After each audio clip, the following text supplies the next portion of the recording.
Peruntukan hampir RM4 bilion diperlukan Kementerian Kerja Raya KKR bagi membaiki jalan yang rosak teruk di seluruh negara. Menterinya Datuk Seri Alexander Nantalinggi berkata perbelanjaan terlalu tinggi itu menyukarkan usaha naik taraf dilaksanakan segera.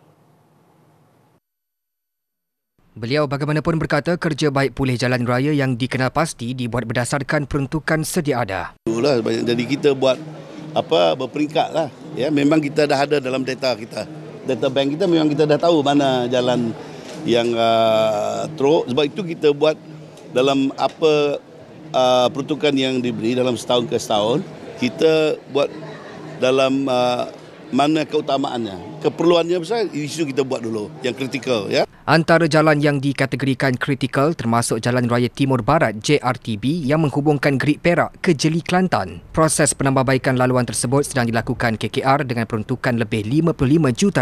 Ia menerusi penambahan 385 lampu jalan, kerja menaik taraf jalan dan pemasangan garisan jalan baharu.